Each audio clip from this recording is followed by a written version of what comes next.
기술 융합이 일어나며 사이버 물리 시스템이 가상 공간과 물리적 공간을 연결하게 됩니다. 에디슨이 만든 제2차 산업혁명의 기업인 제너럴 일렉트릭은 100년 넘은 가전 사업을 중국 기업에게 매각하고 세계적인 소프트웨어 기업이 될 것을 선언합니다. PC를 만든 제3차 산업혁명 기업인 IBM은 인공지능 왓슨을 이용하여 법률시장과 의류시장에 진출하고 있습니다. 인더스트리 4.0을 선언한 독일의 기업인 아디다스는 로봇 자동화 공장인 스피드 팩토리를 만들어 10명의 인력으로 연간 50만 켤레의 운동화를 생산하고 있습니다. 인터넷 기업인 구글은 세계 최초로 무인주행 시험에 성공하여 자율주행 자동차를 선도하고 있으며 세계 최대 전자상거래 업체인 아마존의 시가총액은 월마트를 능가하면서 O2O 사업을 선도하고 있습니다. 새로운 도전자인 우버는 한 대의 차량도 소유하지 않았지만 가장 큰 운송업체가 되었고, 에어비앤비는 한 채의 호텔도 소유하지 않았지만 힐튼의 가장 큰 경쟁자가 되어 공유경제를 선도하고 있습니다. 제1차 산업혁명에서는 영국에서 산업혁명이 초래할 실업의 위험에 반대해 기계를 파괴하는 러다이트 운동이 발생하였고, 2016년 세계경제포럼에서는 앞으로 초등학교를 입학하는 어린이 65%는 현존하지 않는 직업을 갖게 될 것이라고 전망하고 있습니다. 이러한 4차 산업혁명의 주도권은 어떤 국가와 기업이 장악할까요? 4차 산업혁명으로 기업의 비즈니스와 개인의 생활 및 고용은 어떻게 변할까요?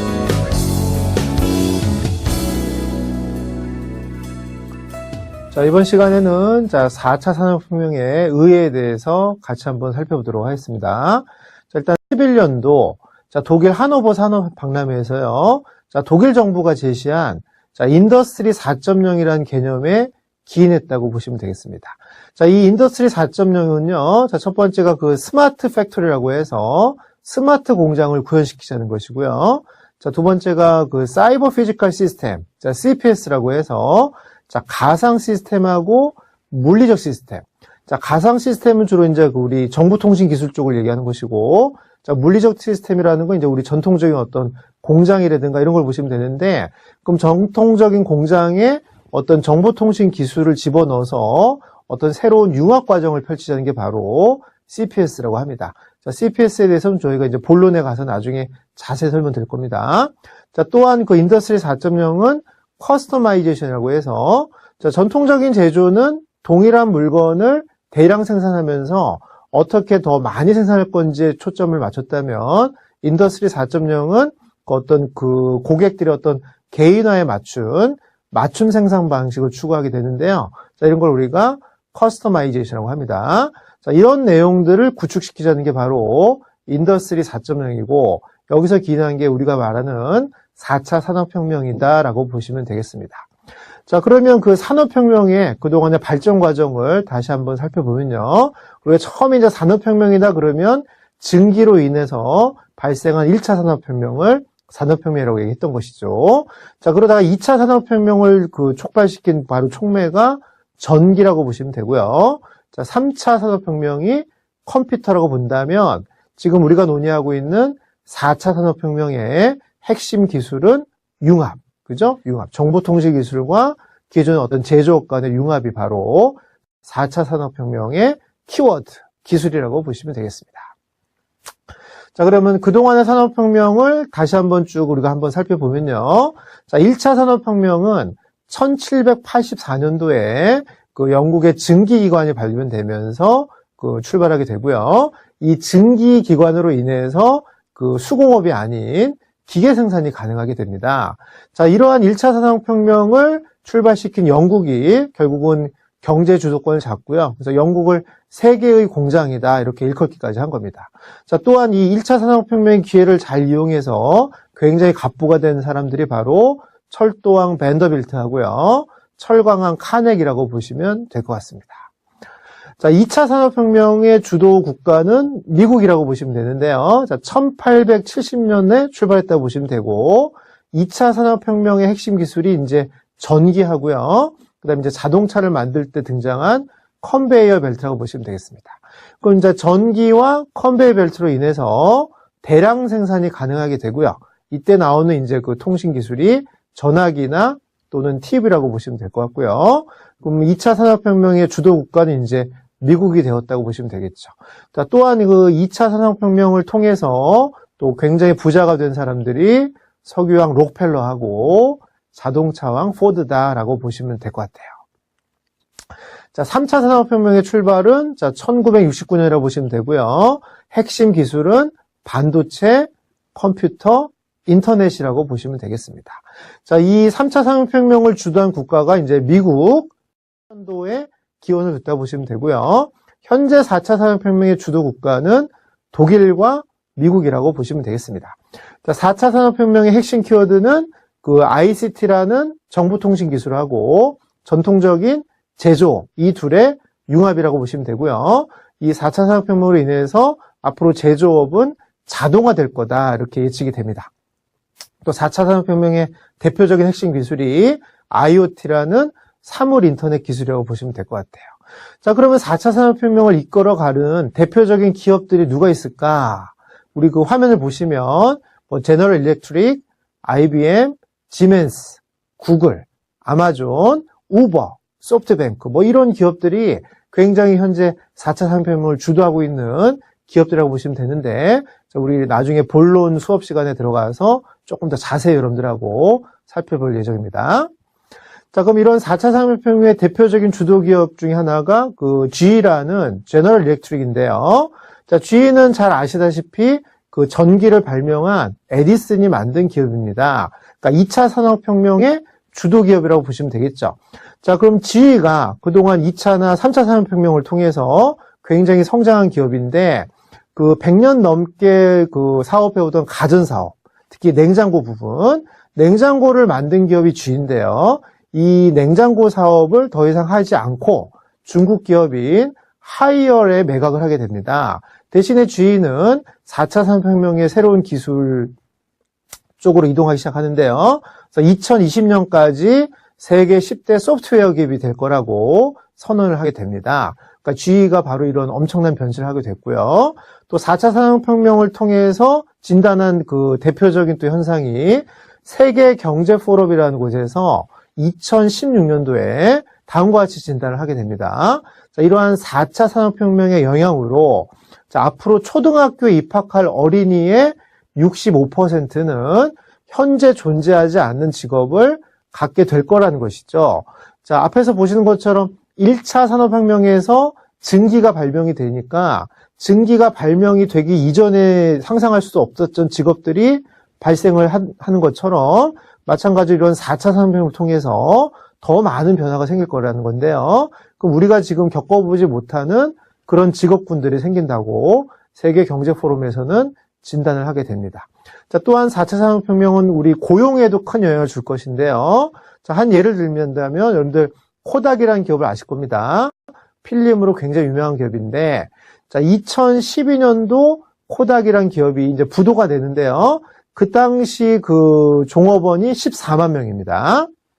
근데 코닥은 이제 2차나 3차 산업혁명의 어떤 그 산물인 기업이라고 보시면 되겠죠.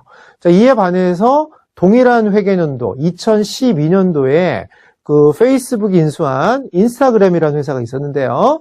그 기업의 종업원은 13명이라는 거예요. 13명이라는 겁니다.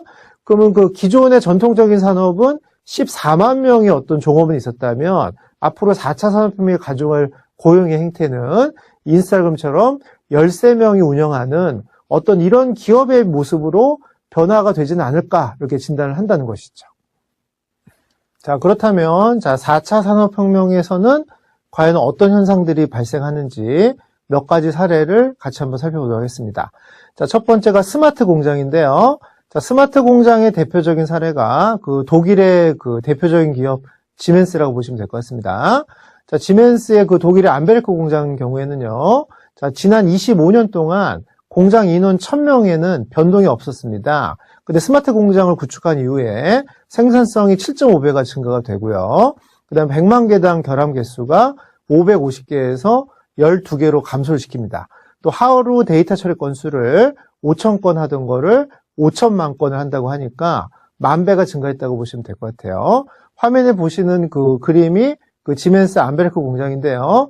보시다시피 사람이 거의 없죠. 거의 기계가 그 자동화되어 있다고 보시면 되고, 사람은 그냥 그 기계를 관리하는 수준이라고 보시면 될 것 같습니다.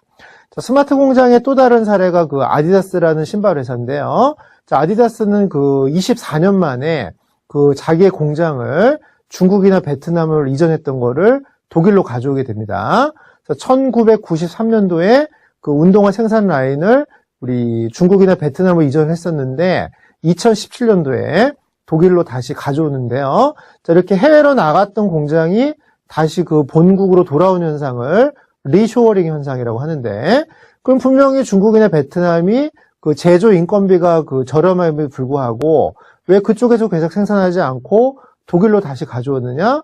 자, 바로 독일 안에서 만들어진 공장이 스마트 공장이기 때문에 그렇습니다. 다시 말하면 그 로봇 자동화 시스템이 되어 있다 보니까 사람이 생산하는 것보다 훨씬 더 많은 양을 저렴하게 생산할 수 있다는 것이죠. 자, 2016년도에 그 아디다스가 운영한 그 대표적인 스마트 공장 이름이 스피드 팩토리인데요. 자, 이걸 시범 운영을 하게 됩니다. 자, 100% 로봇 자동화 공장인데요. 자, 이 공장에는 상주 인력이 한 10명밖에 없음에도 불구하고 연간 50만 켤레의 그 운동화를 생산할 수가 있다고 합니다. 연간 50만 켤레 운동화라면 현재 그 제조 환경이라면 600명의 어떤 인력이 필요한 그런 작업인데, 그 스피드 팩토리는 10명으로 이 모든 거를 해결했다고 보시면 되겠죠. 자, 아디다스는 이 스피드 팩토리를 통해서 인건비를 감소하고요. 또 리쇼어링을 통해서 자국 내 고용을 증가하는 걸 목표로 하고, 또 다른 특징 중에 하나가 뭐냐면 개인 맞춤형 신발이라는 겁니다. 다시 말하면 그 개인마다 신발의 그 색깔이라든가 또는 사이즈라든가 이게 미묘한 점이 다 다르거든요. 그럼 그 개인화된 그 신발을 만들어낼 수가 있다는 것입니다. 이런 게 또 다른 스마트 공장의 큰 장점이라고 보시면 될 것 같습니다. 자, 4차 산업혁명의 또 다른 그 사례 중에 하나가 인공지능인데요. 우리도 그 알파고라는 것 때문에 인공지능이 뭔지는 대충 여러분들이 겪어보셨을 겁니다. 자, 인공지능으로 제일 유명한 기업이 바로 IBM입니다, 사실은. 자, IBM의 왓슨이라는 인공지능이 가장 대표적인 인공지능이라고 보시면 되는데, 자, 최근에 왓슨은요, 자, 인공지능 변호사, 로펌을 하나 만드는데 그 이름이 바로 로스라고 합니다, 로스. 자, 그래서 그 100년 역사를 자랑하는 미국 뉴욕의 대형 로펌하고 계약을 체결해서 그 왓슨이 여러 가지 그 빅데이터 분석을 해준다고 합니다.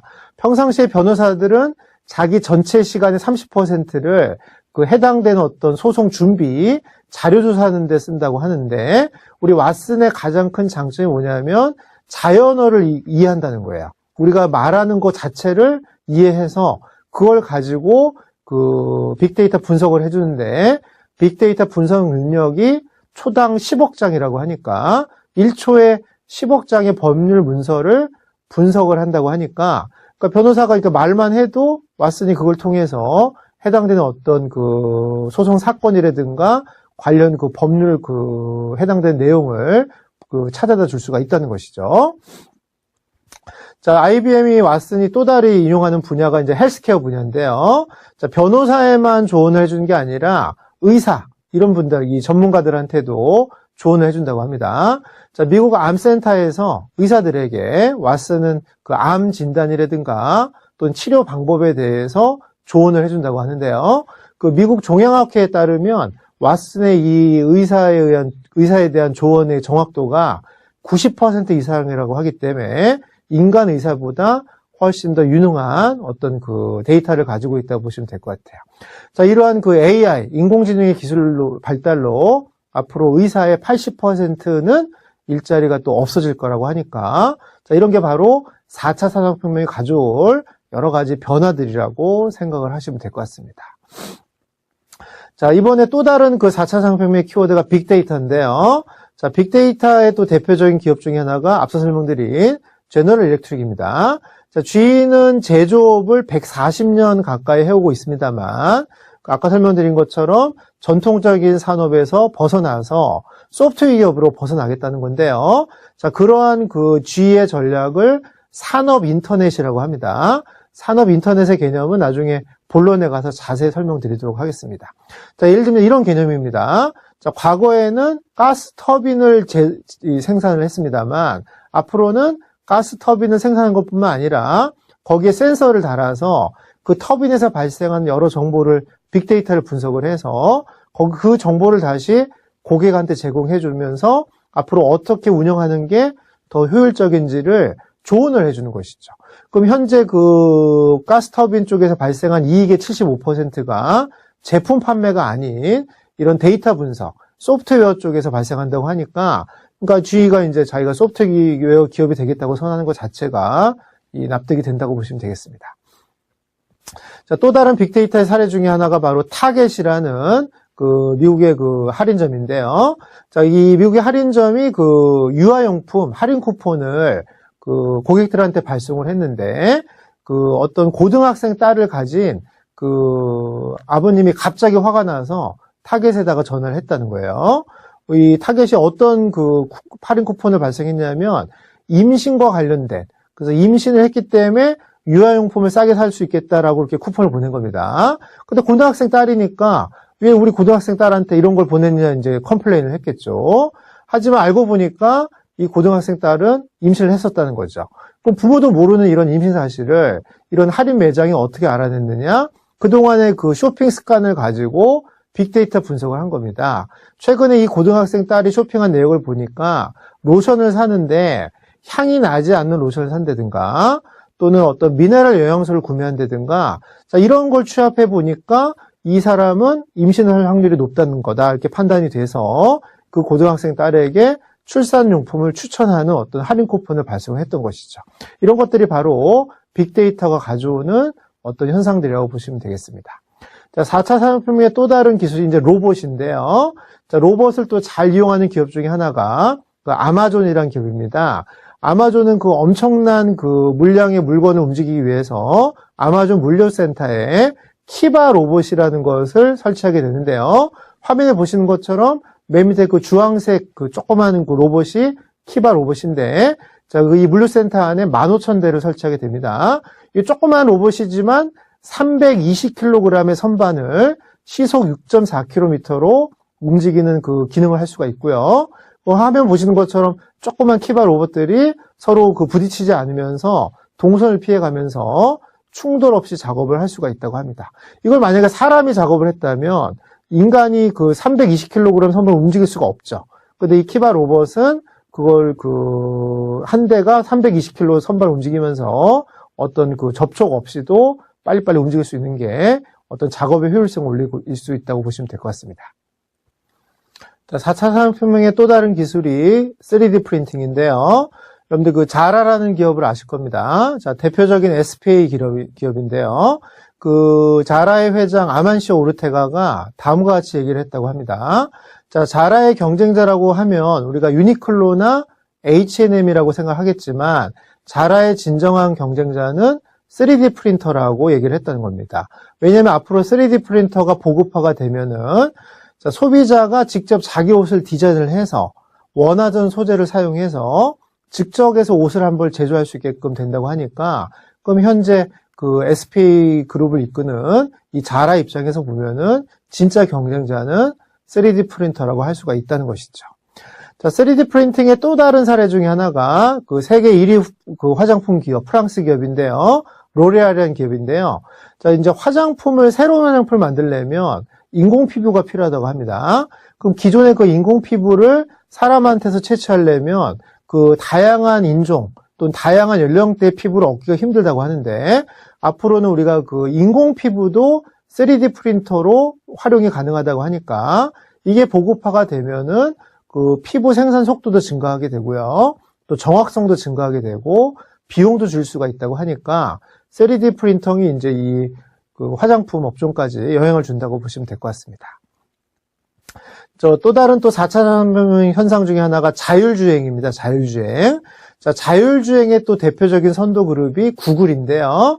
자, 구글은 2013년도에 세계 최초로 무인 주행 시험에 성공을 하게 됩니다. 자, 그럼 무슨 얘기냐면 사람이 타지 않은 상태에서도 운전이 가능하다는 것이죠. 특히 싱가포르 같은 경우는 2018년도에 운전기사가 없는 택시 서비스를 하겠다고 선언을 한 것이고요. 자, 우버 같은 경우도 현재 운전기사가 없는 택시 시범 서비스를 하고 있다고 보시면 되겠습니다. 자, 우리 4차 산업혁명이 가져온 또 다른 사업 그 현상 중에 하나가 공유경제입니다. 공유경제. 공유경제의 개념에 대해서 우리가 본론에 가서 설명드릴 텐데요. 말 그대로 소유하지 않은 상태에서 뭔가 공유하는 어떤 사업 모델입니다.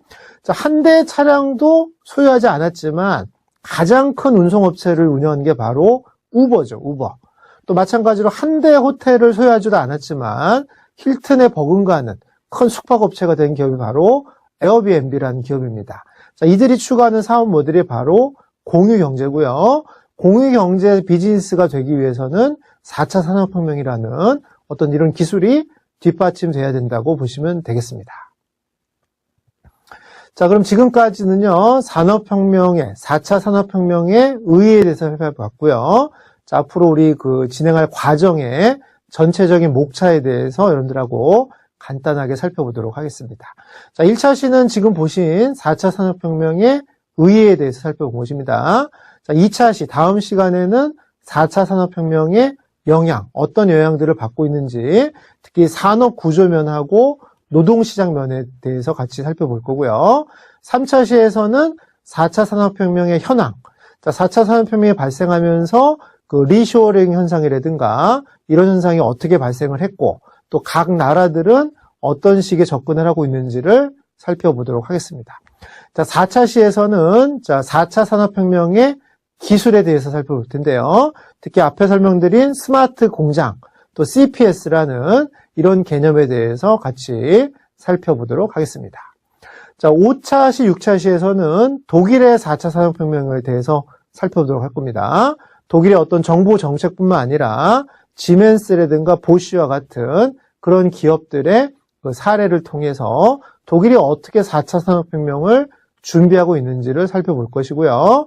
7차 시, 8차 시는 미국의 4차 산업혁명에 대해서도 살펴보도록 하겠습니다. 미국도 마찬가지로 제조 부활 정책을 펼치고 있는데 어떤 방식으로 정책을 펼치고 있으며 또 대표적인 기업 제너럴 일렉트릭 같은 경우는 어떻게 4차 산업혁명을 준비하고 있는지 같이 한번 살펴보도록 하겠습니다. 자, 9차 시는요, 3D 프린팅의 개념 및 활용 사례에 대해서 살펴볼 것이고요. 10차 시는 로봇에 대해서 살펴보도록 하겠습니다. 자, 11차 시, 12차 시는 사물 인터넷, IoT 개념 및 적용 사례에 대해서 같이 한번 살펴볼 것이고요. 13차 시는 빅데이터, 14차 시는 자율주행, 15차 시는 인공지능, 16차 시는 공유경제에 대해서 여러분들하고 같이 살펴보도록 하겠습니다. 자, 특히 9차 시부터 16차 시까지요. 앞에서 보신 이 9차 시부터 16차 시까지는 우리 월드 이코노믹 포럼이라고 해서 세계 경제 포럼에서 2025년도까지 달성 예정인 티핑 포인트라고 해서 이런 분야는 이런 정도의 어떤 기술이나 현상까지 달성될 거라고 진단한 내용들이 있습니다. 자, 이 티핑 포인트를 근거로 같이 내용들을 전개하도록 하겠습니다. 자, 오늘 첫 번째 시간 4차 산업혁명이 어떤 개념인지를 아셨겠죠? 그럼 다음 시간 4차 산업혁명이 현재 우리의 삶에 어떤 영향을 주고 또 원인은 무엇인지에 대해서 계속 여러분들하고 살펴보도록 하겠습니다.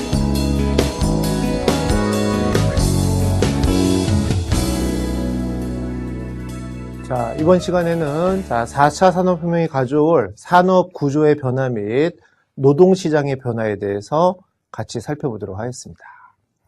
자, 일단 우리 4차 산업혁명으로 인해서 우리 산업 구조 또 비즈니스 모델이 어떤 방식으로 바뀌는지를 살펴보도록 하겠는데요.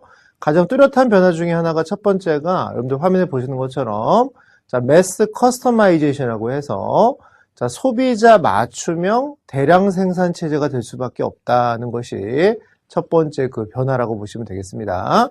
자, 전통적인 대량 생산은 그 단일 제품이었죠. 그래서 동일한 물건을 반복적으로 찍어낸다면 이런 4차 산업혁명으로 인해서는 자, 소비자 맞춤형이니까 제품 하나하나가 굉장히 독창적으로 소비자 그 선호를 반영한 그런 제품에도 불구하고 대량 생산이 가능하다는 것이 바로 매스 커스터마이제이션인데요. 자, 그래서 첫 번째 소비자 선호도를 제품의 주문 단계뿐만 아니라 생산 계획 단계에 반영하고요. 또 만약에 이 고객의 선호도가 변동이 발생한다면 그 제조 방식이라든가 또 디자인에서 실시간으로 이걸 반영하는 방식이 매스 커스터마이제이션입니다. 자, 대표적인 기업이 좀 화면에 보시는 왼쪽에 자, 독일의 바스프라는 그 화학 제품 회사가 있는데요. 자, 이 기업은 샴푸나 비누를 만들 때 소비자의 어떤 선호도를 반영해서 제품을 만든다고 합니다. 또 오른쪽 하단부에 보시는 보쉬라는 그 자동차 부품 업계에서는 1등 회사인데요.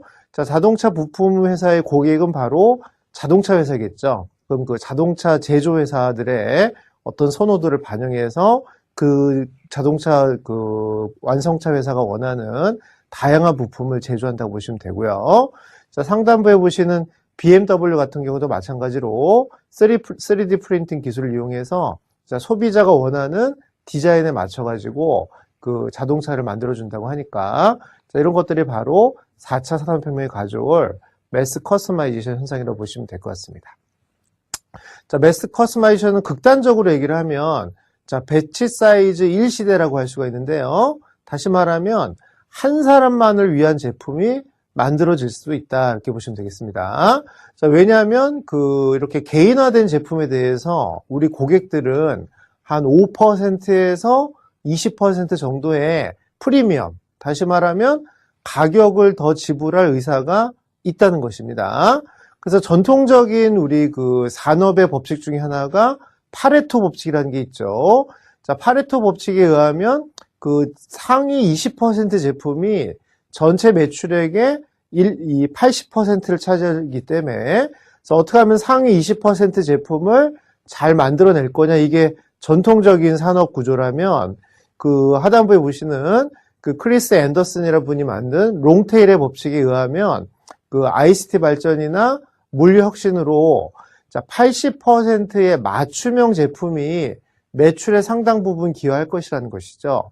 다시 말하면 그 고객 그 개인마다 개인화된 제품을 만들어서 그 제품을 생산을 해야 그 실질적으로 그 매출에 기여를 할 것이라고 하니까 전통적인 잘 되는 제품만 계속 찍어내는 것보다는 이렇게 다양한 개인화된 제품을 만드는 것이 바로 앞으로 우리 그 산업 구조의 방향이다라고 보시면 될 것 같습니다.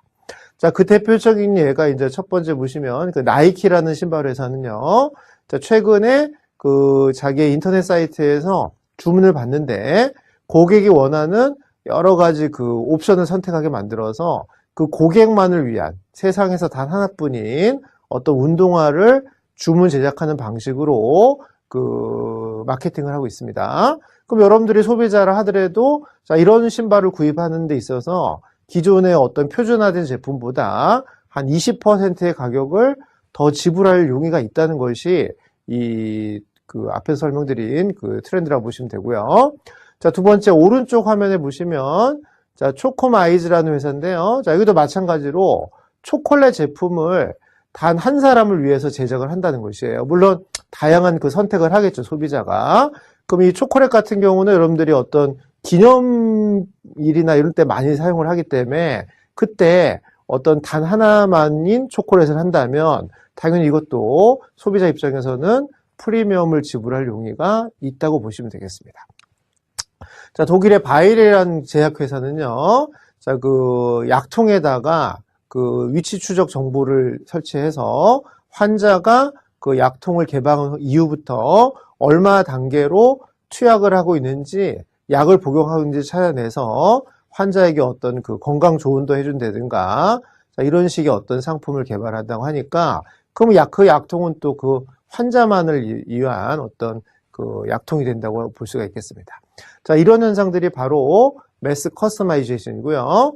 자, 이런 그 산업 구조의 변화를 가져오는 데는 4차 산업혁명이라는 어떤 그 기술의 변화가 뒷받침됐다고 보시면 되겠습니다. 자, 또 다른 산업 구조의 변화 중에 하나가 바로 공유 경제입니다. 자, 공유 경제라는 건 일단 그 재화나 공간 또는 경험과 재능을 여러 사람이 협업을 통해서 서로 빌려주고 나눠 쓰는 온라인 기반의 개방형 비즈니스 모델을 공유 경제다 이렇게 얘기를 하는데요. 자, 우리가 나중에 뒷차시에 가서 공유 경제에 대해서는 아예 한 차시를 가지고 여러분들하고 자세히 설명을 드릴 겁니다.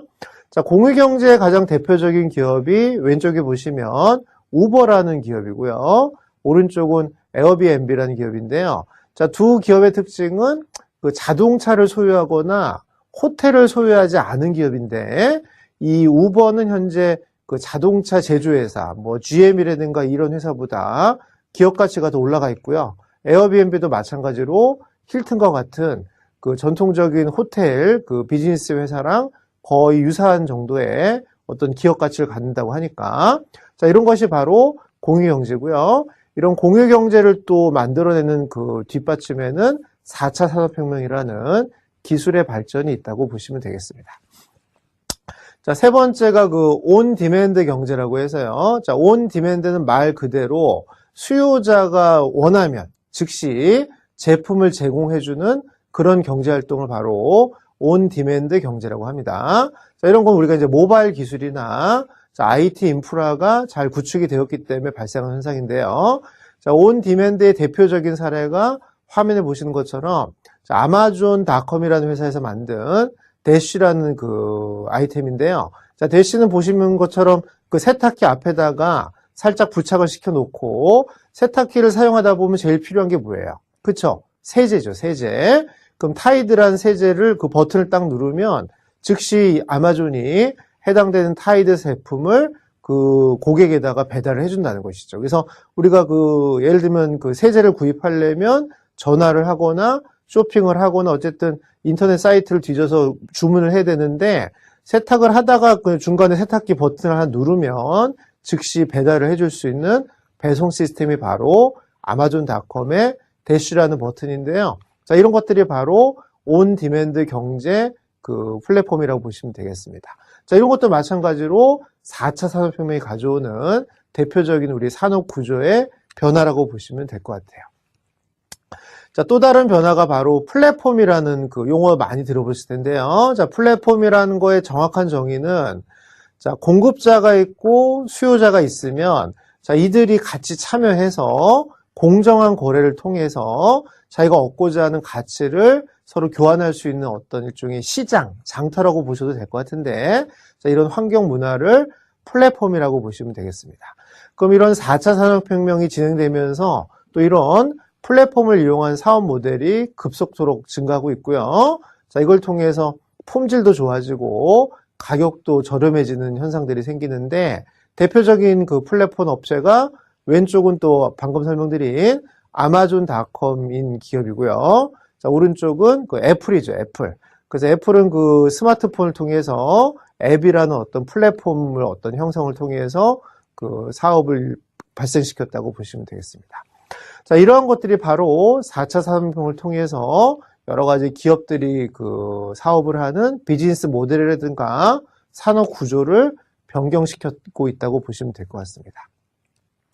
자, 우리가 또 그 산업혁명, 4차 산업혁명을 통해서 또 하나 살펴볼 것이 바로 노동시장의 변화인데요. 자, 그 노동시장의 변화에 대해서도 같이 한번 살펴보도록 하겠습니다. 자, 노동시장의 변화는 그 2016년도에 WEF라는 월드 이코노믹 포럼이라는 곳에서 The Future of the Job이라고 해서 The Future of Job이라고 해서 고용의 미래라는 어떤 보고서를 그 채택하게 됩니다. 그래서 그 보고서에 의하면 2015년부터 2020년까지 앞으로 5년 동안 자, 과학 및 기술 분야는 고용이 증가할 거라고 얘기합니다. 하지만 반대로 그 대체 기술이 발달되는 어떤 일자리 분야는 감소할 거라고 하니까 그 어떤 사업 분야는 고용이 증가할 것이고 어떤 사업 부분은 고용이 감소할 것인데 자, 전체적으로 보면 고용은 많이 감소할 거라는 겁니다. 이게 바로 또 4차 산업혁명이 가져오는 하나의 또 단점이라고 하면 단점이라고 할 수가 있겠죠.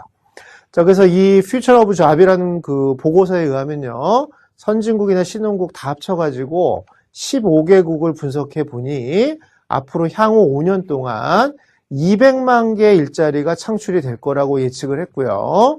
또 향후 5년 동안 700만 개의 일자리가 소멸될 거라고 예측을 한 겁니다. 그럼 이걸 정산을 해보면 결국은 약 500만 개의 일자리가 없어질 것이라고 예측을 하고 있는데요.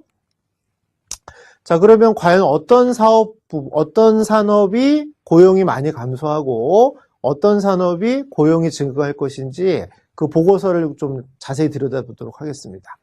자, 첫 번째 그 가장 고용 감소가 많은 1등 사업 분야가 바로 자, 오피스 앤드 어드미니스트레이티브라고 해서 사무나 행정 쪽을 얘기하는데요. 예상되는 고용의 감소폭은 4,759. 근데 단위가 1,000명 단위이기 때문에 한 470만 명 정도의 고용 감소가 발생한다고 보시면 되겠습니다. 자, 두 번째가 Manufacturing and Production이라고 해서 제조나 생산 쪽인데요. 이쪽의 고용 감소 폭은 1,609, 1,000명이니까 한 160만 명 정도라고 보시면 될 것 같습니다. 자, 세 번째가 Construction and Extraction이라고 해서 건설 쪽이라고 보시면 될 것 같고요.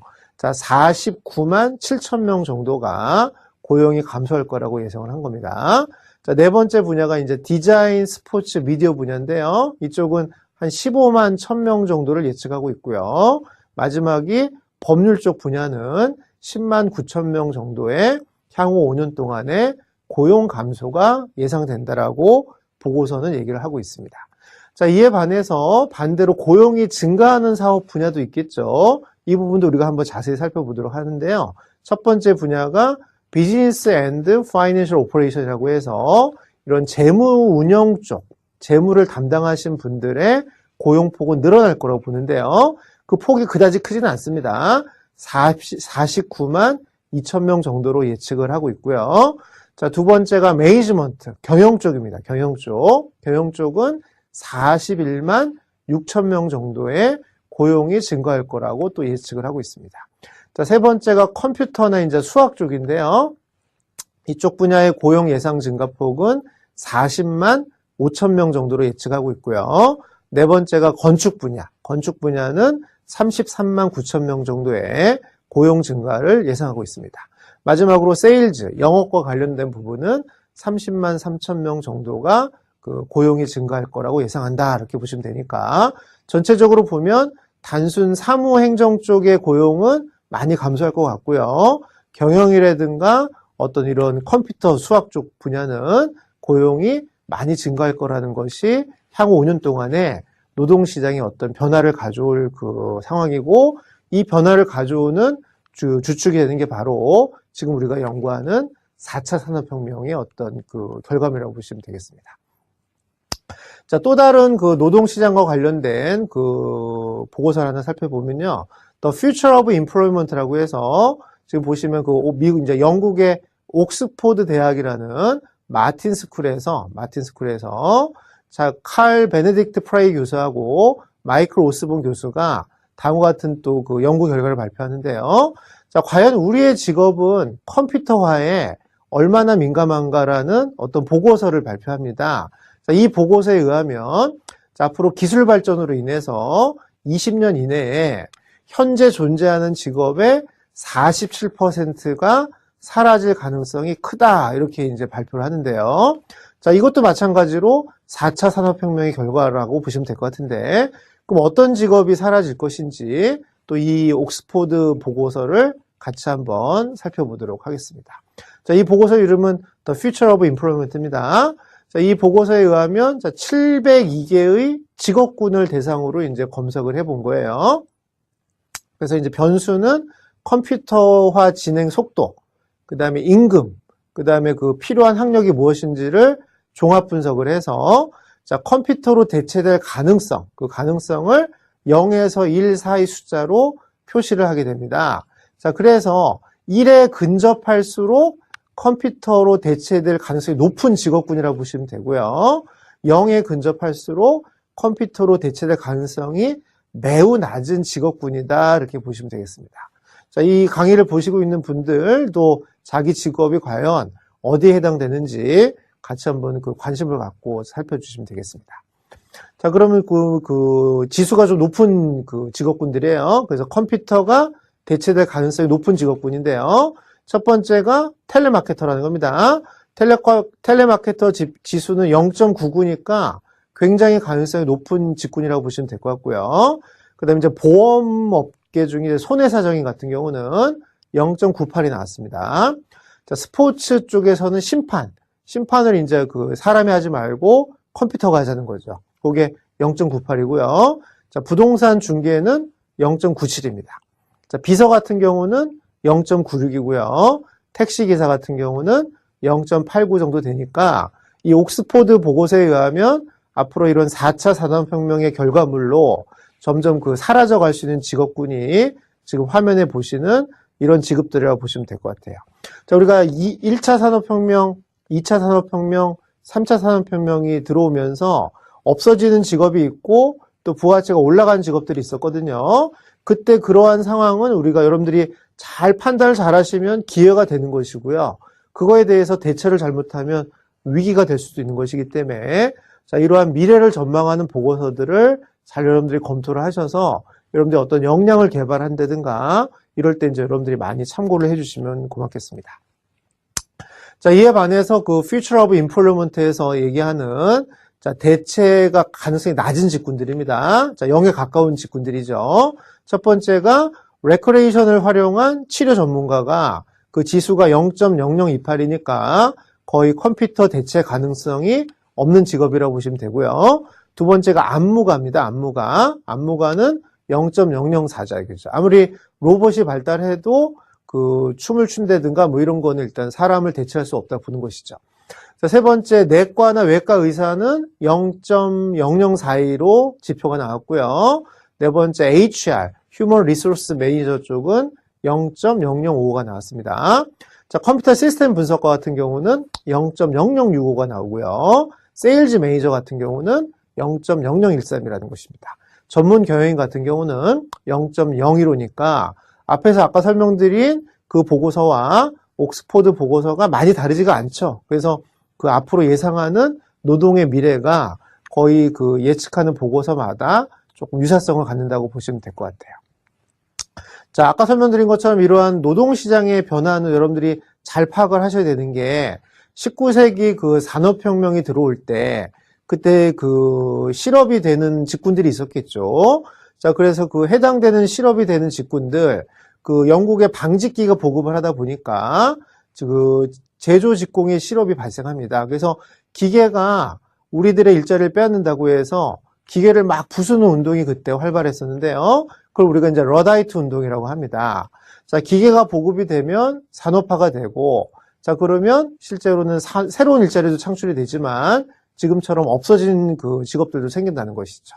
근데 문제는 그 산업혁명, 1차 산업혁명으로 인해서 새로운 일자리 창출도 많아졌다는 거예요. 그래서 실제로는 1875년부터 1차 산업혁명이 들어온 1875년부터 그 100년 동안 영국 근로자들의 실질 소득은 그 전에 비해서 3배 정도 상승했다고 하니까 그때는 흥분해서 이제 기계를 파괴하고 했습니다만 실질적으로 100년 동안은 그 소득 수준이 올라갔다는 것입니다. 물론 앞으로 4차 산업혁명이 무조건 그런다는 건 아닙니다만 지금 보시는 것처럼 대체되는 일자리 또 새로 발생한 일자리를 잘 감지해서 준비를 한다면 또 다른 기회가 될 수도 있다는 것이죠.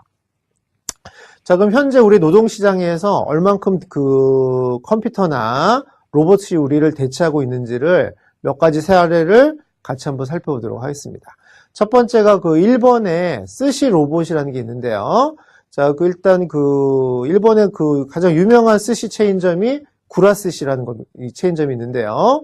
그쪽에서는 이제 그 스시를 만들 때 로봇을 도입을 합니다. 그래서 화면 보시는 것처럼 로봇이 스시를 만들어요. 자, 그래서 1시간에 초밥을 3,500개를 만든다고 하고요.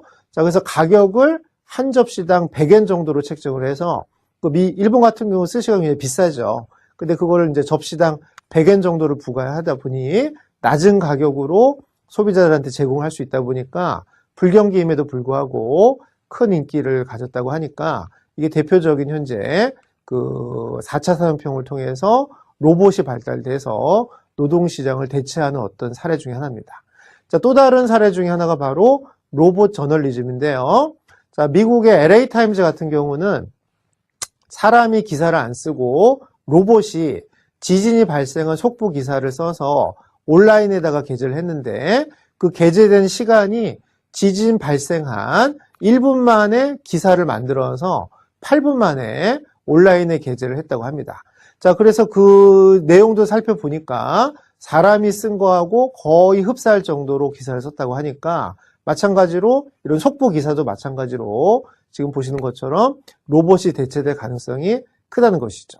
자, 또 다른 대표적인 그 매체인 AP 같은 경우도 마찬가지로 그 기업이 발표하는 영업이익이라든가 매출과 같은 이런 실적 기사는 이제 앞으로 사람이 쓰지 말고 로봇이 쓰게끔 지금 맡기고 있다는 겁니다. 자, 그러면 이 로봇을 쓰다 보면 그 매 분기 3개월마다 3,000건 가량의 기사가 발생하는데 이 어차피 이익이 얼마고 매출이 얼마인지 다 표준화가 돼 있으니까 그걸 이제 로봇은 그 숫자만 가져다가 그대로 기사를 쓸 수가 있는 것이기 때문에 이런 분야도 현재 로봇이 그 사람을 대체하는 분야, 4차 산업혁명이 발생해서 노동시장에 영향을 주는 또 하나의 분야라고 보시면 되겠습니다. 자, 또 다른 사례 하나 살펴보면요. 자, 인공지능 이사회다. 뭐 이렇게 설명돼 있죠. 그래서 홍콩의 딥 날리지 벤처 캐피탈이라는 회사에서 만든 자, 인공지능 이름 이제 마이탈이라는 인공지능인데요.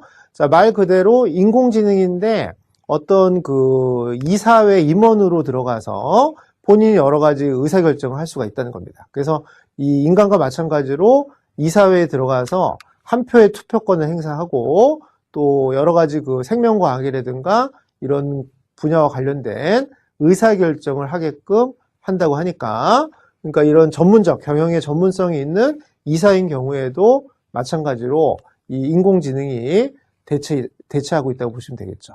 자, 이런 로봇이나 인공지능에 대해서는 우리가 뒷차시에 가서 각 차시별로 여러분들하고 또 자세히 나중에 논쟁을 할 겁니다. 지금은 전체적으로 이 4차 산업혁명으로 인해서 어떤 변화가 있는지를 같이 살펴본다고 보시면 될 것 같아요.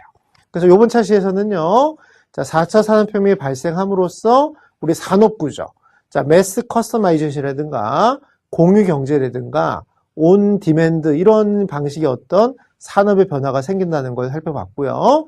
또 노동시장에서는 전체적으로는 분명히 고용이 감소할 거라는 건데 그럼 어떤 부분에서는 일자리가 증가하고 어떤 부분에서는 일자리가 감소하는지 항상 이런 산업혁명 그 변화기에는 그런 변화가 발생할 수밖에 없기 때문에 그런 부분들을 여러분들이 이 강의를 통해서 잘 이해를 해주시면 이 강의의 어떤 목적을 달성한 거라고 보시면 되겠습니다.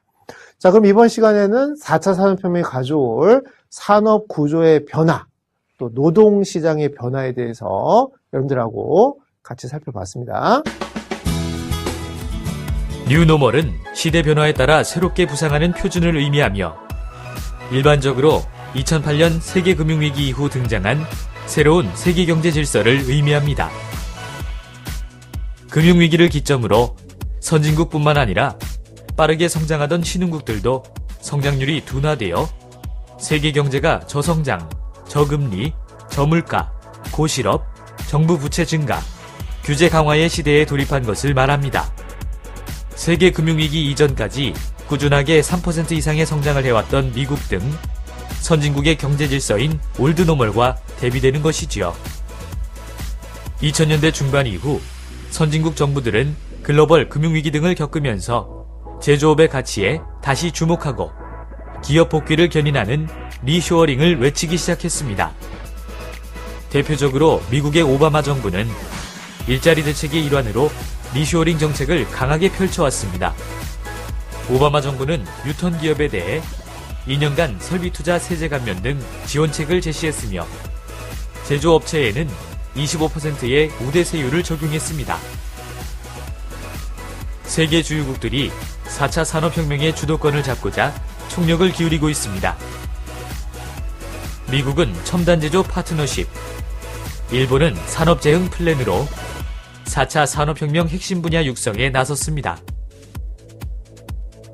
독일 정부는 2011년 하이테크 2020 계획하에 인더스트리 4.0을 국가 프로젝트로 정하였습니다. 중국은 독일을 벤치마킹해 산업 고도화 전략인 중국 제조 2025를 천명했고, 인터넷 활용으로 기존 산업의 생산성을 높여 경쟁력을 향상시키는 인터넷 플러스 정책을 채택했습니다. 어쨌든 제조 강국이 됐다는 것이에요. 전 세계 수출 규모로 따지면 중국이 1등이 되는데, 그 가장 대표적인 원인이 당연히 저가, 가격이 싸죠. 싼 이유가 바로 저렴한 인건비 뭐 이런 겁니다. 그 기술 개발 뭐 이런 걸 통해서 그 중국이라든가 인도가 그 수출 강국으로서, 제조 강국으로서 세대 교체를 하고 있다는. 이번 차시의 학습 목표입니다. 확인을 마치셨다면 다음 버튼을 클릭해 주세요.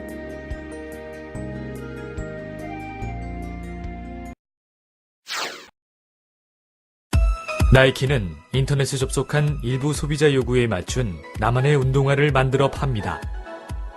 뉴발란스는 더 나아가 100% 대량 맞춤 생산을 선언했습니다.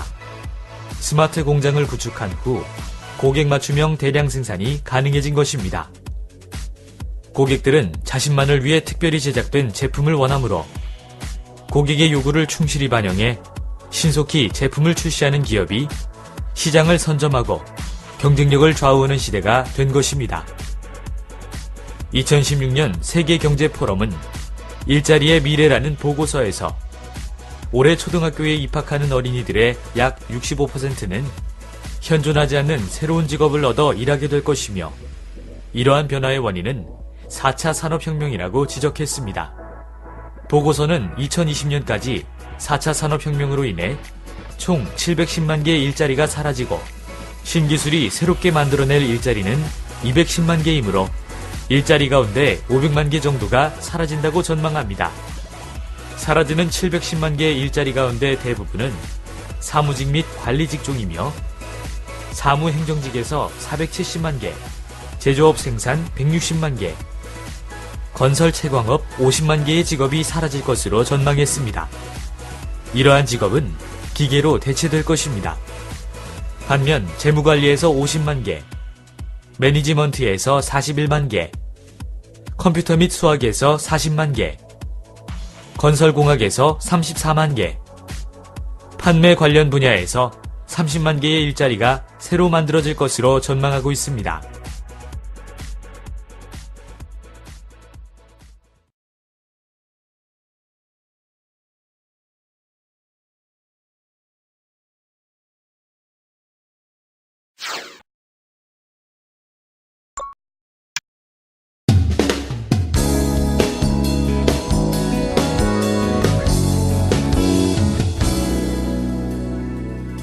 자, 이번 시간에는 4차 산업혁명이 가져올 산업 구조의 변화 및 노동시장의 변화에 대해서 같이 살펴보도록 하겠습니다.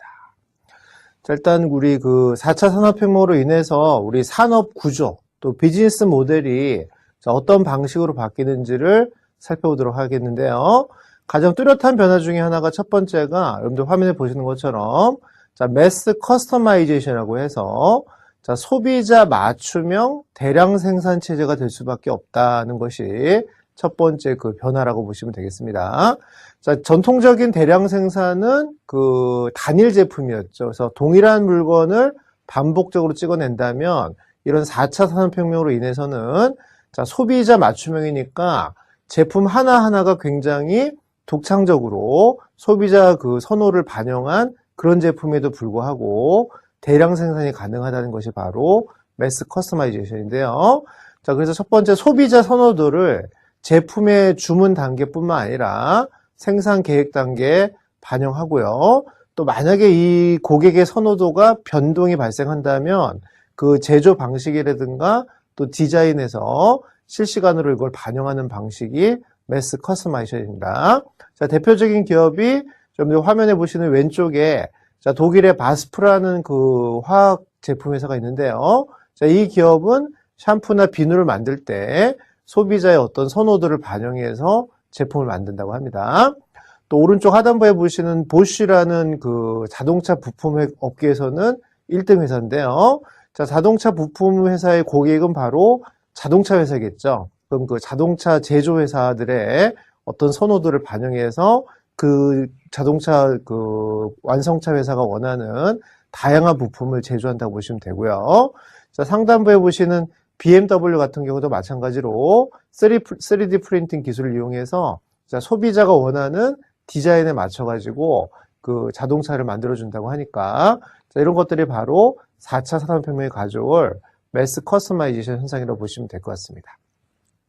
자, 매스 커스터마이제이션은 극단적으로 얘기를 하면 자, 배치 사이즈 1시대라고 할 수가 있는데요. 다시 말하면 한 사람만을 위한 제품이 만들어질 수 있다 이렇게 보시면 되겠습니다. 자, 왜냐하면 이렇게 개인화된 제품에 대해서 우리 고객들은 한 5%에서 20% 정도의 프리미엄, 다시 말하면 가격을 더 지불할 의사가 있다는 것입니다. 그래서 전통적인 우리 그 산업의 법칙 중에 하나가 파레토 법칙이라는 게 있죠.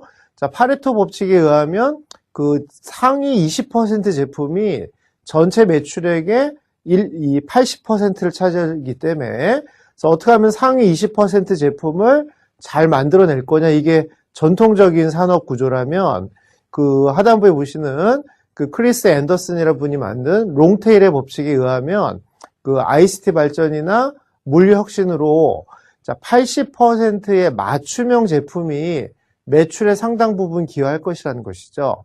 다시 말하면 그 고객 그 개인마다 개인화된 제품을 만들어서 그 제품을 생산을 해야 그 실질적으로 그 매출에 기여를 할 것이라고 하니까 전통적인 잘 되는 제품만 계속 찍어내는 것보다는 이렇게 다양한 개인화된 제품을 만드는 것이 바로 앞으로 우리 그 산업 구조의 방향이다라고 보시면 될 것 같습니다.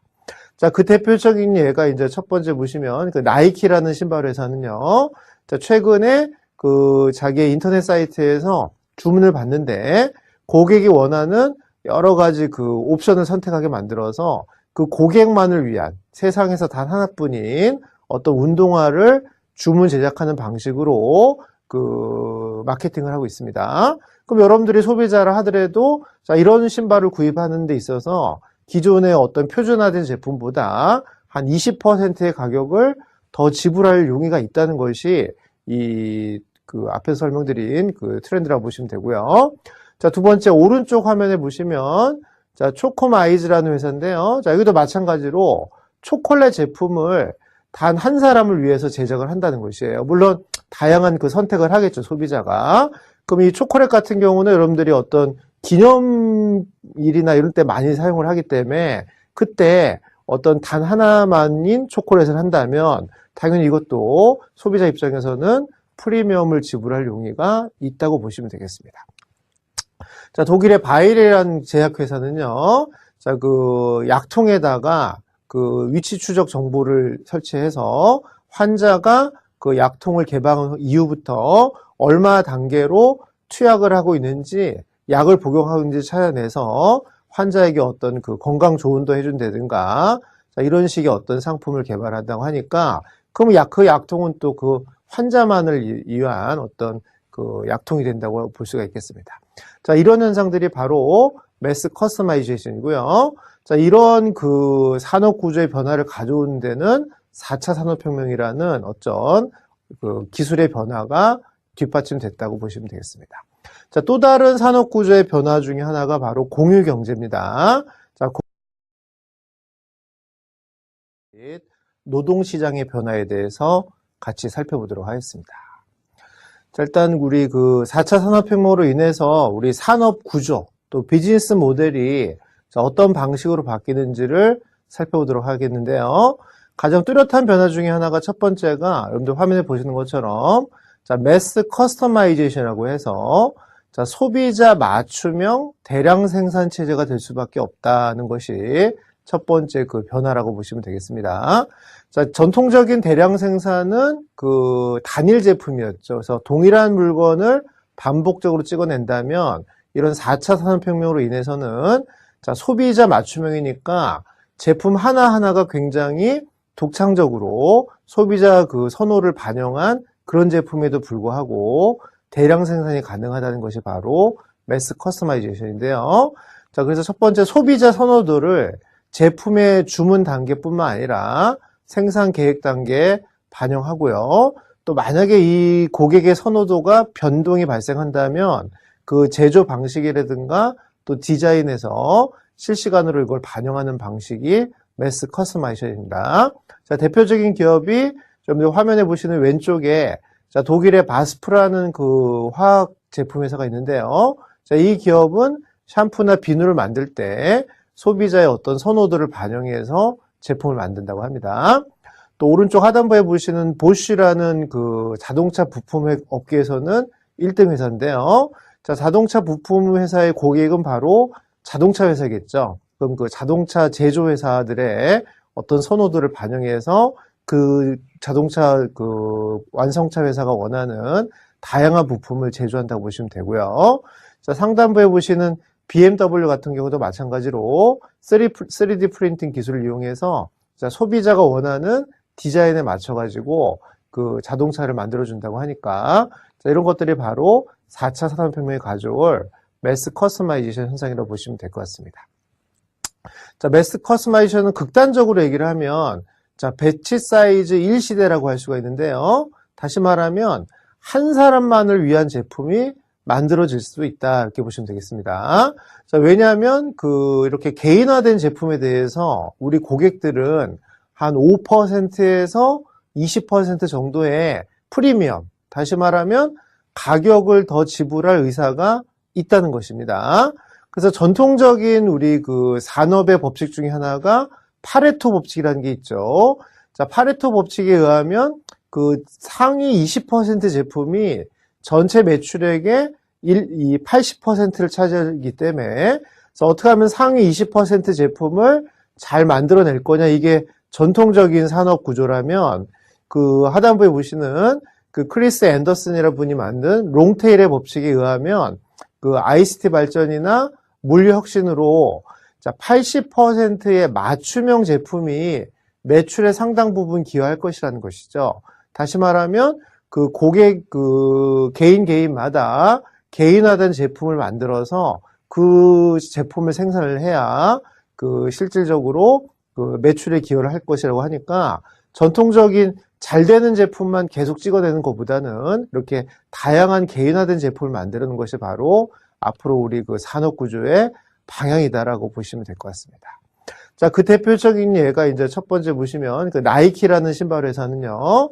자, 최근에 그 자기의 인터넷 사이트에서 주문을 받는데 고객이 원하는 여러 가지 그 옵션을 선택하게 만들어서 그 고객만을 위한 세상에서 단 하나뿐인 어떤 운동화를 주문 제작하는 방식으로 그 마케팅을 하고 있습니다. 그럼 여러분들이 소비자라 하더라도 자, 이런 신발을 구입하는 데 있어서 기존의 어떤 표준화된 제품보다 한 20%의 가격을 더 지불할 용의가 있다는 것이 이 그 앞에서 설명드린 그 트렌드라고 보시면 되고요. 자, 두 번째 오른쪽 화면에 보시면 자, 초코마이즈라는 회사인데요. 자, 여기도 마찬가지로 초콜릿 제품을 단 한 사람을 위해서 제작을 한다는 것이에요. 물론 다양한 그 선택을 하겠죠, 소비자가. 그럼 이 초콜릿 같은 경우는 여러분들이 어떤 기념일이나 이런 때 많이 사용을 하기 때문에 그때 어떤 단 하나만인 초콜릿을 한다면 당연히 이것도 소비자 입장에서는 프리미엄을 지불할 용의가 있다고 보시면 되겠습니다. 자, 독일의 바이레라는 제약회사는요, 자, 그 약통에다가 그 위치 추적 정보를 설치해서 환자가 그 약통을 개방한 이후부터 얼마 단계로 투약을 하고 있는지, 약을 복용하고 있는지 찾아내서 환자에게 어떤 그 건강 조언도 해준다든가, 자, 이런 식의 어떤 상품을 개발한다고 하니까, 그럼 그 약통은 또 그 환자만을 위한 어떤 그 약통이 된다고 볼 수가 있겠습니다. 자, 이런 현상들이 바로 매스 커스터마이제이션이고요. 자, 이런 그 산업 구조의 변화를 가져오는 데는 4차 산업혁명이라는 어떤 그 기술의 변화가 뒷받침됐다고 보시면 되겠습니다. 자, 또 다른 산업 구조의 변화 중에 하나가 바로 공유 경제입니다. 자, 공유 경제라는 건 일단 그 재화나 공간, 또는 경험과 재능을 여러 사람이 협업을 통해서 서로 빌려주고 나눠 쓰는 온라인 기반의 개방형 비즈니스 모델을 공유경제다 이렇게 얘기를 하는데요. 자, 우리가 나중에 뒷차시에 가서 공유경제에 대해서는 아예 한 차시를 가지고 여러분들하고 자세히 설명을 드릴 겁니다. 자, 공유경제의 가장 대표적인 기업이 왼쪽에 보시면 우버라는 기업이고요. 오른쪽은 에어비앤비라는 기업인데요. 자, 두 기업의 특징은 그 자동차를 소유하거나 호텔을 소유하지 않은 기업인데, 이 우버는 현재 그 자동차 제조회사, 뭐 GM이라든가 이런 회사보다 기업 가치가 더 올라가 있고요. 에어비앤비도 마찬가지로 힐튼과 같은 그 전통적인 호텔 그 비즈니스 회사랑 거의 유사한 정도의 어떤 기업 가치를 갖는다고 하니까, 자, 이런 것이 바로 공유경제고요. 이런 공유경제를 또 만들어내는 그 뒷받침에는 4차 산업혁명이라는 기술의 발전이 있다고 보시면 되겠습니다. 자, 세 번째가 그 온 디맨드 경제라고 해서요. 자, 온 디맨드는 말 그대로 수요자가 원하면 즉시 제품을 제공해주는 그런 경제활동을 바로 온 디맨드 경제라고 합니다. 자, 이런 건 우리가 이제 모바일 기술이나 IT 인프라가 잘 구축이 되었기 때문에 발생한 현상인데요. 자, 온 디맨드의 대표적인 사례가 화면에 보시는 것처럼 아마존닷컴이라는 회사에서 만든 대쉬라는 그 아이템인데요. 자, 대쉬는 보시는 것처럼 그 세탁기 앞에다가 살짝 부착을 시켜놓고 세탁기를 사용하다 보면 제일 필요한 게 뭐예요? 그쵸? 세제죠, 세제.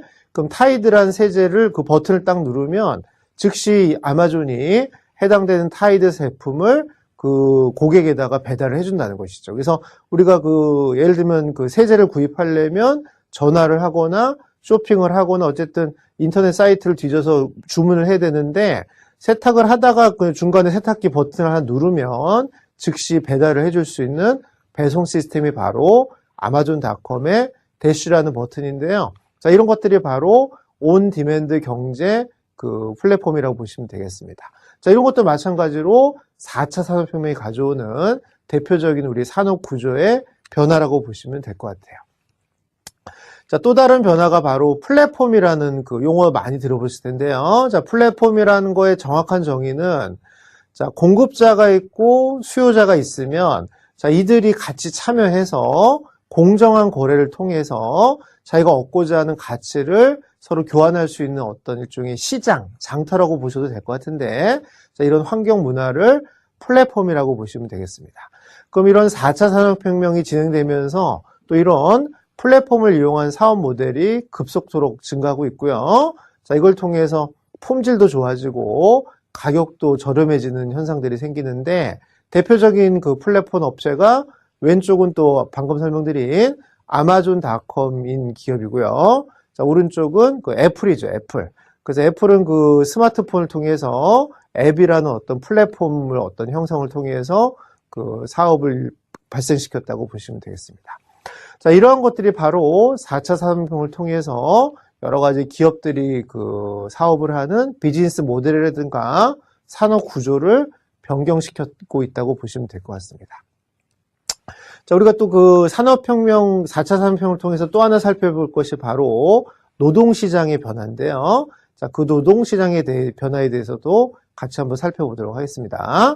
자, 노동시장의 변화는 그 2016년도에 WEF라는 월드 이코노믹 포럼이라는 곳에서 The Future of the Job이라고 해서 The Future of Job이라고 해서 고용의 미래라는 어떤 보고서를 그 채택하게 됩니다.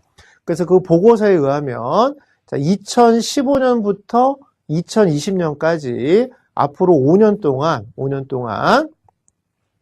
자, 과학 및 기술 분야는 고용이 증가할 거라고 얘기합니다. 하지만 반대로 그 대체 기술이 발달되는 어떤 일자리 분야는 감소할 거라고 하니까 그 어떤 사업 분야는 고용이 증가할 것이고 어떤 사업 부분은 고용이 감소할 것인데, 자, 전체적으로 보면 고용은 많이 감소할 거라는 겁니다. 이게 바로 또 4차 산업혁명이 가져오는 하나의 또 단점이라고 하면 단점이라고 할 수가 있겠죠.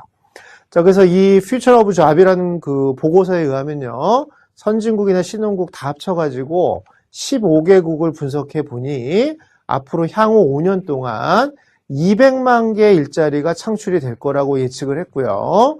또 향후 5년 동안 700만 개의 일자리가 소멸될 거라고 예측을 한 겁니다. 그럼 이걸 정산을 해보면 결국은 약 500만 개의 일자리가 없어질 것이라고 예측을 하고 있는데요. 자, 그러면 과연 어떤 산업이 고용이 많이 감소하고 어떤 산업이 고용이 증가할 것인지 그 보고서를 좀 자세히 들여다보도록 하겠습니다. 자, 첫 번째 그 가장 고용 감소가 많은 1등 사업 분야가 바로 오피스 앤드 어드미니스트레이티브라고 해서 사무나 행정 쪽을 얘기하는데요. 예상되는 고용의 감소폭은 4,759. 근데 단위가 1,000명 단위이기 때문에 한 470만 명 정도의 고용 감소가 발생한다고 보시면 되겠습니다. 자, 두 번째가 Manufacturing and Production이라고 해서 제조나 생산 쪽인데요. 이쪽의 고용 감소 폭은 1,609, 1,000명이니까 한 160만 명 정도라고 보시면 될 것 같습니다. 자, 세 번째가 Construction and Extraction이라고 해서 건설 쪽이라고 보시면 될 것 같고요. 자, 49만 7천 명 정도가 고용이 감소할 거라고 예상을 한 겁니다. 자, 네 번째 분야가 이제 디자인, 스포츠, 미디어 분야인데요. 이쪽은 한 15만 1,000명 정도를 예측하고 있고요. 마지막이 법률 쪽 분야는 10만 9천 명 정도의 향후 5년 동안의 고용 감소가 예상된다라고 보고서는 얘기를 하고 있습니다. 자, 이에 반해서 반대로 고용이 증가하는 사업 분야도 있겠죠. 이 부분도 우리가 한번 자세히 살펴보도록 하는데요. 첫 번째 분야가 비즈니스 앤드 파이낸셜 오퍼레이션이라고 해서 이런 재무 운영 쪽, 재무를 담당하신 분들의 고용폭은 늘어날 거라고 보는데요. 그 폭이 그다지 크지는 않습니다. 49만 2천 명 정도로 예측을 하고 있고요. 자, 두 번째가 매니지먼트, 경영 쪽입니다. 경영 쪽. 경영 쪽은 41만 6천 명 정도의 고용이 증가할 거라고 또 예측을 하고 있습니다. 자, 세 번째가 컴퓨터나 이제 수학 쪽인데요. 이쪽 분야의 고용 예상 증가폭은 40만 5천 명 정도로 예측하고 있고요. 네 번째가 건축 분야. 건축 분야는 33만 9천 명 정도의 고용 증가를 예상하고 있습니다. 마지막으로 세일즈, 영업과 관련된 부분은 30만 3천 명 정도가 그 고용이 증가할 거라고 예상한다. 이렇게 보시면 되니까 전체적으로 보면 단순 사무행정 쪽의 고용은 많이 감소할 것 같고요. 경영이라든가 어떤 이런 컴퓨터 수학 쪽 분야는 고용이 많이 증가할 거라는 것이 향후 5년 동안에 노동시장에 어떤 변화를 가져올 그 상황이고, 이 변화를 가져오는 주축이 되는 게 바로 지금 우리가 연구하는 4차 산업혁명의 어떤 그 결과물이라고 보시면 되겠습니다. 자, 또 다른 그 노동시장과 관련된 그 보고서를 하나 살펴보면요. The Future of Employment라고 해서 지금 보시면 그 미국, 이제 영국의 옥스포드 대학이라는 마틴 스쿨에서 자, 칼 베네딕트 프라이 교수하고 마이클 오스본 교수가 다음과 같은 또 그 연구 결과를 발표하는데요. 자, 과연 우리의 직업은 컴퓨터화에 얼마나 민감한가라는 어떤 보고서를 발표합니다. 자, 이 보고서에 의하면 자, 앞으로 기술 발전으로 인해서 20년 이내에 현재 존재하는 직업의 47%가 사라질 가능성이 크다. 이렇게 이제 발표를 하는데요. 자, 이것도 마찬가지로 4차 산업혁명의 결과라고 보시면 될 것 같은데, 그럼 어떤 직업이 사라질 것인지 또 이 옥스포드 보고서를 같이 한번 살펴보도록 하겠습니다. 자, 이 보고서 이름은 The Future of Employment입니다. 자, 이 보고서에 의하면 702개의 직업군을 대상으로 이제 검색을 해본 거예요. 그래서 이제 변수는 컴퓨터화 진행 속도, 그 다음에 임금, 그 다음에 그 필요한 학력이 무엇인지를 종합 분석을 해서 자, 컴퓨터로 대체될 가능성, 그 가능성을 0에서 1 사이 숫자로 표시를 하게 됩니다. 자, 그래서 1에 근접할수록 컴퓨터로 대체될 가능성이 높은 직업군이라고 보시면 되고요. 0에 근접할수록 컴퓨터로 대체될 가능성이 매우 낮은 직업군이다. 이렇게 보시면 되겠습니다. 자, 이 강의를 보시고 있는 분들도 자기 직업이 과연 어디에 해당되는지 같이 한번 그 관심을 갖고 살펴주시면 되겠습니다. 자, 그러면 그 지수가 좀 높은 그 직업군들이에요. 그래서 컴퓨터가 대체될 가능성이 높은 직업군인데요. 첫 번째가 텔레마케터라는 겁니다. 텔레마케터 지수는 0.99니까 굉장히 가능성이 높은 직군이라고 보시면 될 것 같고요. 그 다음에 이제 보험업계 중에 손해사정인 같은 경우는 0.98이 나왔습니다. 자, 스포츠 쪽에서는 심판을 이제 그 사람이 하지 말고 컴퓨터가 하자는 거죠. 그게 0.98이고요. 자, 부동산 중개는 0.97입니다. 자, 비서 같은 경우는 0.96이고요. 택시기사 같은 경우는 0.89 정도 되니까 이 옥스포드 보고서에 의하면 앞으로 이런 4차 산업혁명의 결과물로 점점 그 사라져갈 수 있는 직업군이 지금 화면에 보시는 이런 직업들이라고 보시면 될 것 같아요. 자, 우리가 1차 산업혁명, 2차 산업혁명, 3차 산업혁명이 들어오면서 없어지는 직업이 있고 또 부가가치가 올라가는 직업들이 있었거든요. 그때 그러한 상황은 우리가 여러분들이 잘 판단을 잘 하시면 기회가 되는 것이고요. 그거에 대해서 대처를 잘못하면 위기가 될 수도 있는 것이기 때문에 자, 이러한 미래를 전망하는 보고서들을 잘 여러분들이 검토를 하셔서 여러분들이 어떤 역량을 개발한다든가 이럴 때 이제 여러분들이 많이 참고를 해주시면 고맙겠습니다. 자, 이에 반해서 그 Future of Employment에서 얘기하는 자, 대체가 가능성이 낮은 직군들입니다. 자, 0에 가까운 직군들이죠.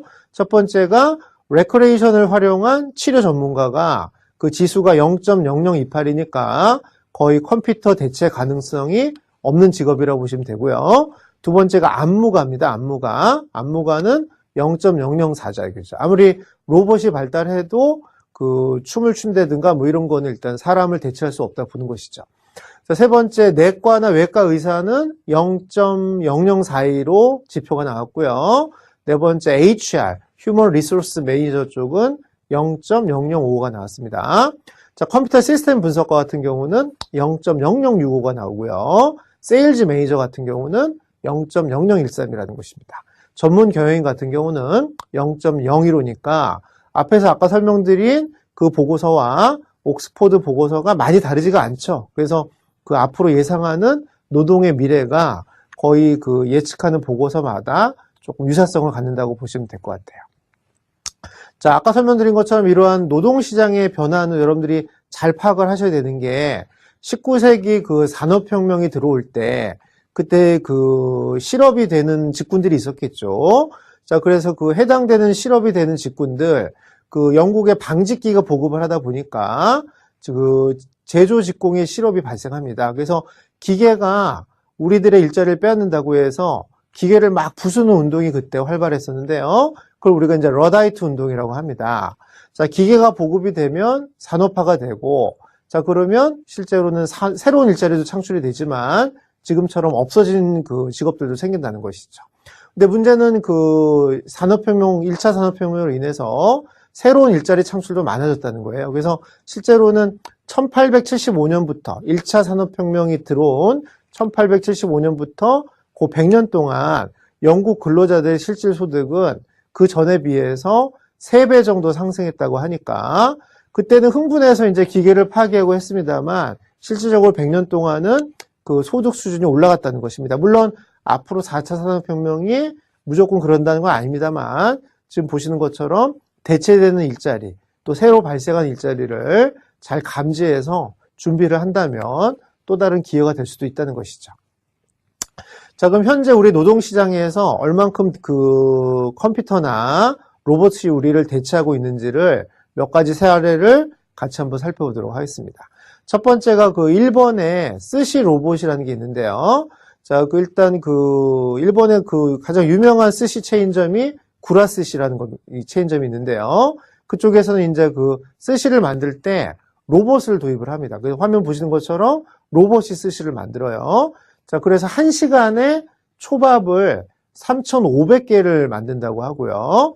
자, 그래서 가격을 한 접시당 100엔 정도로 책정을 해서 일본 같은 경우 스시가 굉장히 비싸죠. 근데 그거를 이제 접시당 100엔 정도를 부과하다 보니 낮은 가격으로 소비자들한테 제공할 수 있다 보니까 불경기임에도 불구하고 큰 인기를 가졌다고 하니까 이게 대표적인 현재 그 4차 산업혁명을 통해서 로봇이 발달돼서 노동시장을 대체하는 어떤 사례 중에 하나입니다.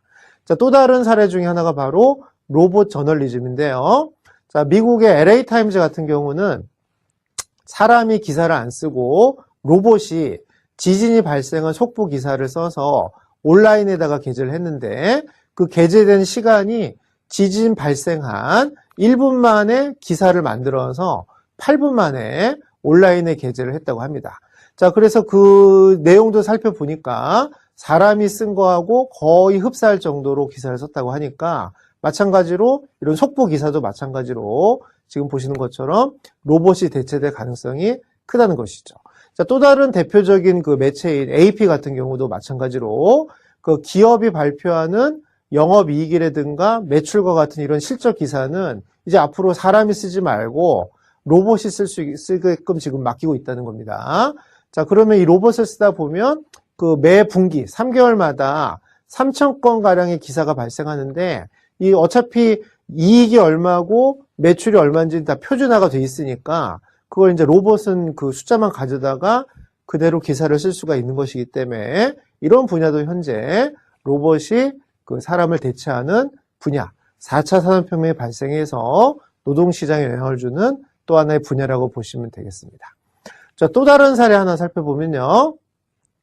자, 인공지능 이사회다. 뭐 이렇게 설명돼 있죠. 그래서 홍콩의 딥 날리지 벤처 캐피탈이라는 회사에서 만든 자, 인공지능 이름 이제 마이탈이라는 인공지능인데요. 자, 말 그대로 인공지능인데 어떤 그 이사회 임원으로 들어가서 본인이 여러 가지 의사결정을 할 수가 있다는 겁니다. 그래서 이 인간과 마찬가지로 이사회에 들어가서 한 표의 투표권을 행사하고 또 여러 가지 그 생명과학이라든가 이런 분야와 관련된 의사결정을 하게끔 한다고 하니까 그러니까 이런 전문적 경영의 전문성이 있는 이사인 경우에도 마찬가지로 이 인공지능이 대체하고 있다고 보시면 되겠죠. 자, 이런 로봇이나 인공지능에 대해서는 우리가 뒷차시에 가서 각 차시별로 여러분들하고 또 자세히 나중에 논쟁을 할 겁니다. 지금은 전체적으로 이 4차 산업혁명으로 인해서 어떤 변화가 있는지를 같이 살펴본다고 보시면 될 것 같아요. 그래서 이번 차시에서는요, 자, 4차 산업혁명이 발생함으로써 우리 산업구조, 자, 매스 커스터마이제이션이라든가 공유 경제라든가 온 디맨드 이런 방식의 어떤 산업의 변화가 생긴다는 걸 살펴봤고요. 또 노동시장에서는 전체적으로는 분명히 고용이 감소할 거라는 건데 그럼 어떤 부분에서는 일자리가 증가하고 어떤 부분에서는 일자리가 감소하는지 항상 이런 산업혁명 그 변화기에는 그런 변화가 발생할 수밖에 없기 때문에 그런 부분들을 여러분들이 이 강의를 통해서 잘 이해를 해주시면 이 강의의 어떤 목적을 달성한 거라고 보시면 되겠습니다. 자, 그럼 이번 시간에는 4차 산업혁명이 가져올 산업 구조의 변화, 또 노동시장의 변화에 대해서 여러분들하고 같이 살펴봤습니다.